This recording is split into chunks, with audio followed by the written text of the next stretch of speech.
আসসালামু আলাইকুম, welcome to my kitchen. আজকে আমি দোকানের সাথে পারফেক্ট ছানার সন্দেশ তৈরি করে দেখাবো। আমি তো বলবো দোকানের থেকেও এই সন্দেশটা অনেক বেশি মজার হয়। খুব সহজেই ঘরেই স্বাস্থ্যসম্মতভাবে এই ছানা সন্দেশটি তৈরি করে নিতে পারবেন। পারফেক্ট ছানা কাটা থেকে শুরু করে সন্দেশটা আমি কিভাবে তৈরি করেছি থাকছে সকল ধরনের টিপস। আশা করছি আপনাদের কাছে ভালো লাগবে। এমন মজার সব রেসিপি পেতে নিয়মিত আমার চ্যানেলের সঙ্গেই থাকবেন। প্রথমেই ছানা কাটার জন্য সলিউশনটা তৈরি করব। এজন্য দিয়ে দিচ্ছি 1/4 কাপ পরিমাণে ভিনেগার আর 1/4 কাপ পরিমাণে পানি মিক্স করে এক সাইডে রেখে দিলাম। এরপর 2 টেবিল চামচ পরিমাণে ময়দা আর কিছুটা পানি দিয়ে পাতলা একটি বেটার তৈরি করব। তবে এই মিশ্রণটা কিন্তু খুব বেশি পানি দেওয়া যাবে না। মিশ্রণটাকে খুব ভালো মতো মিক্স করে একপাশে রেখে দিচ্ছি। এরপর চুলায় একটি পাত্র বসিয়ে নিয়ে নিচ্ছি 2 লিটার পরিমাণে ফুল ফ্যাট তরল দুধ। ফুল ফ্যাট মানে যে দুধটাকে এখনও জাল করা হয়নি সেই দুধটাই নিতে হবে। দুধটাকে নেড়ে চেড়ে মিক্স করে দিচ্ছি। যখন গরম হয়ে আসবে এই পর্যায়ে 1/4 কাপ পরিমাণে দুধ আমি তুলে রাখছি। দুধে একটা বলক চলে আসলেই চুলার জালটি অফ করে দিতে হবে। এরপর ময়দার যে মিশ্রণটা গুলে রেখেছিলাম সেটা আমি এই দুধের মধ্যে ঢেলে দিচ্ছি। সন্দেশ তৈরির জন্য ছানাটাকে সফট করে তৈরি করতে হবে, আর এর জন্যই ময়দার মিশ্রণটা দিয়ে দিচ্ছি। এতে করে ছানাটা অনেক সফট হবে। মিশ্রণটাকে দিয়ে খুব ভালো মতো মিক্স করে নিব। এরপরে 2 মিনিটের মতো দুধটাকে একটু ঠান্ডা করে নিয়ে তারপরে আমি ভিনেগারের যে সলিউশনটা তৈরি করে রেখেছিলাম সেটা 3 থেকে 4 বারে একটু একটু করে দিয়ে এভাবে হালকা হাতে একটু নাড়তে হবে। খুব বেশি জোরে কিন্তু নাড়তে যাবেন না। একটা পর্যায়ে যখন পানিটা স্বচ্ছ হয়ে আসবে ঠিক সেই পর্যায়ে বুঝতে হবে যে আর ভিনেগার দেওয়ার প্রয়োজন নেই। সাথে সাথে ছানাটাকে চুলা থেকে নামিয়ে আমি আগে থেকে একটি স্ট্রেনারের উপর পাতলা সুতি কাপড় বিছিয়ে রেখেছিলাম, সেখানে ঢেলে দেব। ছানাটাকে কিন্তু খুব বেশি সময় ধরে জাল করার প্রয়োজন নেই, না হলে শক্ত হয়ে যাবে। ছানাটাকে ঢালার পরে সঙ্গে সঙ্গে ঠান্ডা পানি দিয়ে খুব ভালো মতো ধুয়ে নিতে হবে।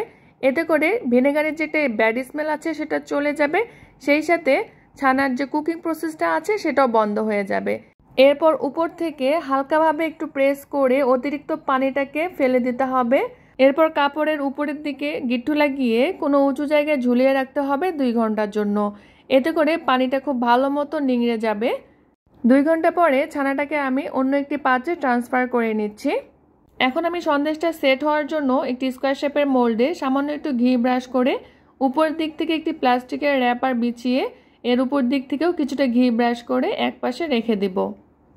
এরপর চুলায় একটি প্যান বসিয়ে দিয়ে দিচ্ছি 1 টেবিল চামচ পরিমাণে ঘি।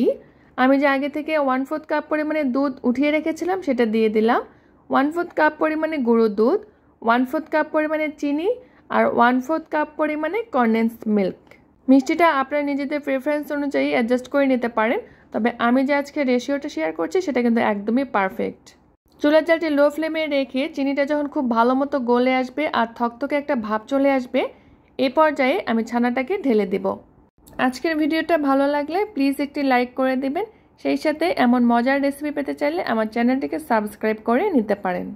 মিশ্রণের সাথে ছানাটাকে খুব ভালো মতো মিক্স করে নিচ্ছি। এরপর স্প্যাচুলার সাহায্যে ছানাটাকে এভাবে একটু প্রেস করে দিচ্ছি। এতে করে ছানাটা স্মুথ হয়ে যাবে। চুলার জালটি মিডিয়াম টু লো এর মাঝামাঝিতে রেখে প্রায় 10 থেকে 12 মিনিটের জন্য এই মিশ্রণটাকে অনবরত নাড়তে হবে। খেয়াল রাখতে হবে নিচে যেন পুড়ে না যায়। ছানার সন্দেশটার চেষ্টা করবেন ননস্টিকি প্যানে তৈরি করতে, এতে করে নিচে লেগে যাবে না। মিশ্রণটা যখন প্যানের গা ছেড়ে উঠে আসবে আর পানি ভাব থাকবে না, সেই সাথে ঘন থকথকে একটা ভাব চলে আসবে, এ পর্যায়ে বুঝতে হবে যে মিশ্রণটা একেবারে রেডি। খুব বেশি ওভারকুক করে নামালে কিন্তু ছানার সন্দেশটা শক্ত হয়ে যাবে, মানে রাবারি টাইপের হয়ে যাবে। এরপর মিশ্রণটাকে নামিয়ে সরাসরি আমি যে মোল্ডটা রেডি করে রেখেছিলাম সেখানে ঢেলে দিচ্ছি। আর স্প্যাচুলার সাহায্যে চেষ্টা করছি উপরের দিকটা একটু মসৃণ করে দিতে। মিশ্রণটাকে খুব ভালো মতো ঠান্ডা করে ফ্রিজের নর্মাল চেম্বারে 3 থেকে 4 ঘন্টার জন্য রেখে চিল করে নিব।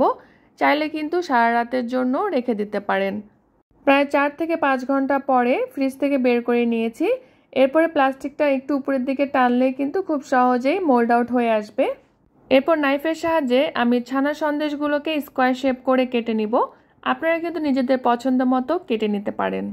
এই সন্দেশটা খেতে এত বেশি মজার হয় যে আপনারা না বানিয়ে খেলে বোঝানো সম্ভব নয়। গার্নিশের জন্য উপরের দিক থেকে কিছু পেস্তা বাদাম কুচি দিয়ে দিচ্ছি। তবে এটা টোটালি অপশনাল, আপনারা চাইলে এমনিতেও সার্ভ করতে পারেন।